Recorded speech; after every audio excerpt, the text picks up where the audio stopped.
Hi, it's Alice. I'm here with the Victoria Real Estate Board Market Update for June 2022.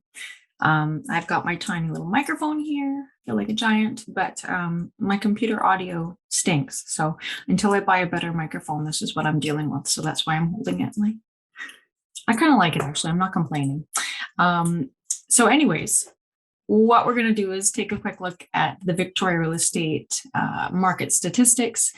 And then I'm just going to give you a really brief update on what I'm experiencing in the market day to day, working with clients and on buying and selling sides. So if you're interested, stay tuned. And if you like the video, you can thumbs up or, well, you can't thumbs down anymore. So, but yeah, you can subscribe if you like, do whatever you want, unsubscribe. I do not care. I'm just here to share. So anyways, yes, hello. If I haven't seen you in a while and you're a client, then I miss you. Hello. And I hope you're doing well. And if you're an active client, I hope this finds you well. And hopefully it's just a brief kind of overview of the market. And we're just keeping you in the loop on what's going on. So anyways, let's start off with the market update. So where is my notes? Come on, Alice. Okay, so we had 35% less sales going on in June 2022 versus last year in June. So 612 properties sold versus 942 last year. So again, 35% down. This feels very consistent with what I'm experiencing in the market. It is slow, very slow. So yeah, there's just less activity, less buyers looking, less everything, except for listings coming into the market are increasing, but we'll get there. So yeah, that's sold properties. Actives are climbing consistently. So this actually had a really good jump this month versus last year in June. So active listings at the end of June were 2,059 active listings versus last year was 1,375. So that's a 49.7% increase, which is like, you know, people were waiting for inventory. I mean, you've got it now. It's not as high as it has been, but comparing to what we've been used to, this is, yeah, it's getting busy out there for listings for sure. And ultimately there's listings that are coming to market and they're just not selling. So yeah, they're building up a little bit, but that's expected in this type of market. So sales of condominiums this month were down 40.2% versus last year. Everything's just slow right now. So that's kind of expected. Sales of single family homes are down 31.4%. So again, less sales means less houses are selling. So that's the general gist of that. Surprisingly, if you look at the first page of the VREB market update, which is if you are receiving this update via email, it will be attached to the email. But if you're checking this out on YouTube, I'll put a link in the description box below and you can read through all these statistics if you want. If you're like totally a numbers person, it's right there for you. So I know I like to look through things like that myself. So the HPI benchmark price actually increased this month versus last June. So in June 2021, we were looking at 1.84 million for the benchmark average home in Victoria, single family home. And in June 2022, that increased by 23.6% year over year to 1.464, roughly 1.464 million. Which I found surprising, to be honest, because in my experience, just looking at homes day to day, I'm finding that the prices are actually on the decline, but we'll get to that with the average prices. But looking at it strictly from an HPI benchmark value, they've actually increased. So condos, they also increased. So in June 2021, the average Victoria Core condo was 495.9. And the average went up, not the average, sorry, the benchmark went up 29.7% to $643,100 in this month. So yeah, again, roughly a 30% increase year over year for condos. Condos tend to take a little bit longer to cool down because they're a lower price point. But I'm still finding that they're not as frenzied and they're not as busy as they used to be. So I think looking at the HPI, it just gives you kind of a general overview, but I'm just going into my to do. And last month I did screen share. So I put the VREB stats on the screen, but then I realized that, you know what, a lot of people are looking at this on their phones and that's not useful. So that's why you're seeing these bars with the information at the bottom, because I feel like it's easier to see it when you're just sitting on your phone. So that's why. Otherwise, I'd be sharing all this. So where I'm seeing the declines in this statistics package is in, say, for example, the single family Greater Victoria homes. If you look at the average price in June 2022, it was 1.359 million. Roughly, I'm not going to give you all the decimals and everything, but 1.359 million. And that is a reduction of 3.3% versus last month. So if you're looking at it month to month, that's actually like slowly coming down, which is what we saw last month as well, was a slight decline, very slight, but it was a decline. And so we're seeing that as well. So it's interesting that on the benchmark home price, you're seeing it increase, but actually, if you're looking at the averages, it's actually decreasing. It's still up 11.4% over last year, but on this side of the year, we're seeing a decline.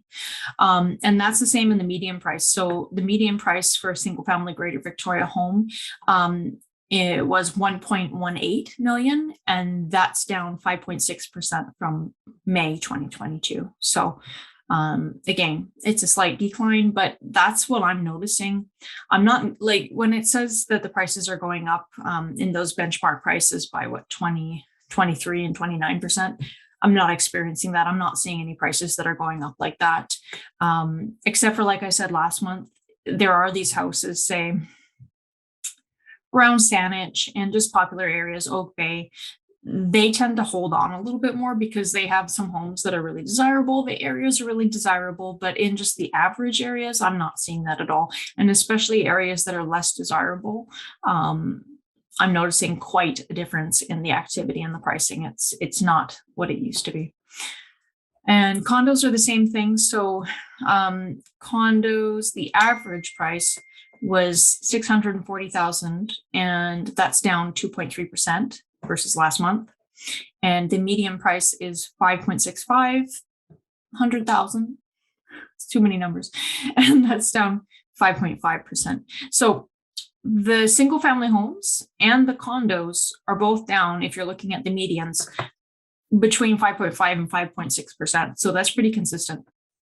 So take it for what you will. But again, I think that feels more correct to me than the HPI, just from my day-to-day running around showing houses and meeting with sellers. So I'm not going to go into the Greater Victoria prices and the core and the West Shore. That's all in the statistics package. You can go through and look at all these benchmark prices. And it shows, 2021 in June, May 2022, June 2022. So it shows you all that stuff. So I'm going to leave that with you. But yeah, essentially, just to keep this a short update, if you're selling, what I'm seeing on my listings, my team listings, agents that I'm talking to that are even in different brokerages, it's slow. It's really slow. So if you have a listing and you're not with us or you're with another agent and you're wondering, why aren't I getting any showings? Rest assured that it's not just your home. I'm sure your home is lovely. It's everybody's home. Unless you have that home that has that it factor that's really going to garner a ton of attention, it's slow everywhere. So don't take it to heart. It's just, that's the market. You might be overpriced if it's not getting any showings. And again, pricing is tough. Like last year, people were just bidding more prices on things because it was almost like trying to hit a moving target moving upwards, and you just didn't know how high it would go. And it's easier just to let people bid it up. But in a declining market, it's like you're trying to shoot an arrow and you're like trying to catch it on the way down. So in some ways, when you're pricing your property, it's almost better to aim down a little bit if it's going to decline, because you might price it here. And if it sits for a month, the pricing is just consistently going and you're going to be following it. And so it's not a fun thing to have to preemptively lower your pricing when you're coming to the market, but in some ways it's smart because then you're not sitting and experiencing that stress of stagnating. But overall, things are still selling slowly, and it's a days on the market kind of game. So don't get discouraged. It's just that it's not a one day and you're sold kind of deal. You might be sitting for a couple months or longer. If it really depends on if you're priced way out to lunch, you might not sell.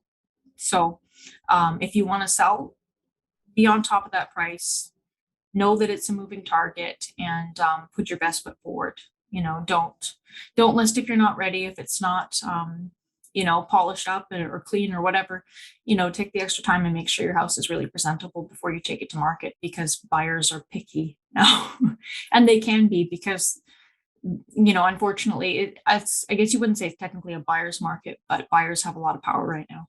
And on the buying side, I will note open houses. If you have a listing and you're doing open houses, like even them, I'm experiencing a lot of slowness in that. And with people I'm talking to who are hosting open houses for their listings or other people's listings, it's just slow. So please don't be discouraged. It's just, we're dealing with a very transitional market right now, and it's hard for everybody except for the buyers.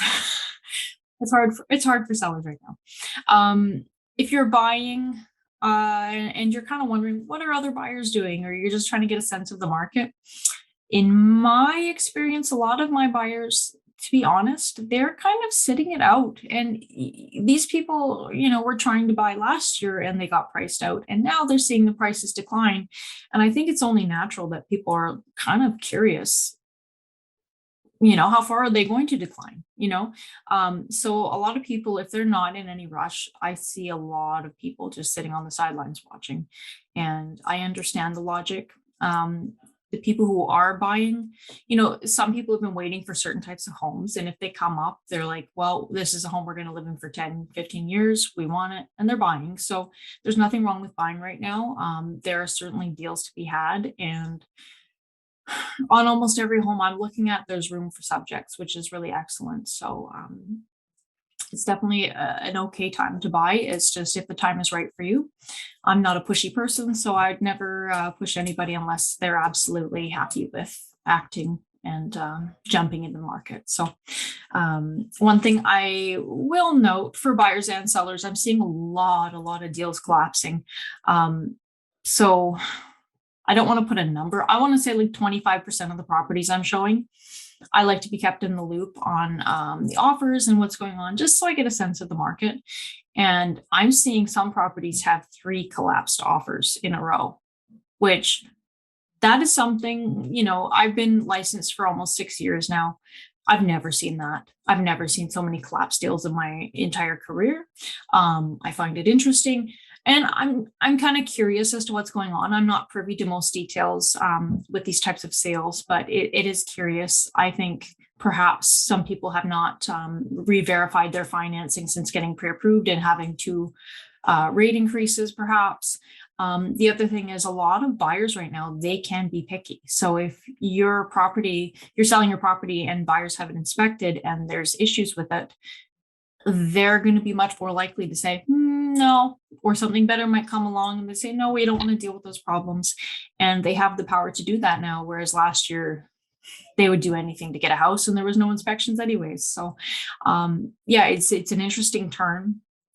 I know some people are saying this is becoming more of a balanced market, but I'm still not feeling that. I feel like this is very transitory, and it's in a testing ground right now, and everybody seems a little, so I don't think it's a very balanced market. I think there's a lot of change that will still come, and we're just going to have to ride it out and try and be positive. And, again, as I always say, just don't do anything crazy, and don't be ridiculous.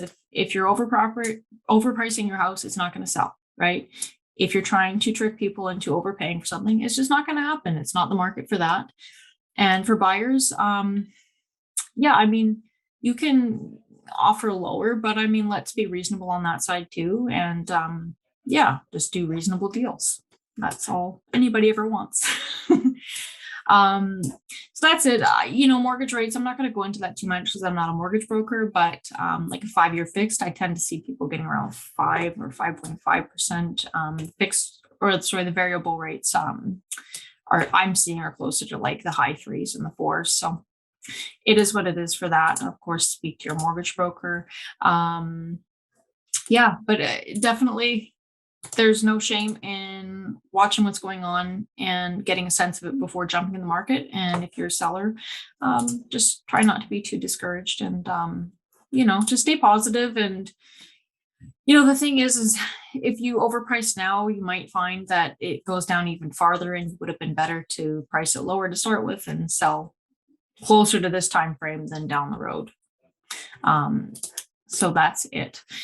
I think that's about it for me. If you have any questions, you can always email me. I'm Alice at virealestategroup.ca. I'm happy to help. If I'm not your agent, I've had a few emails from people that I'm not your agent. I tend not to answer other agents' emails, but if you're just kind of out there and you don't have an agent, I'm happy to answer any questions you have.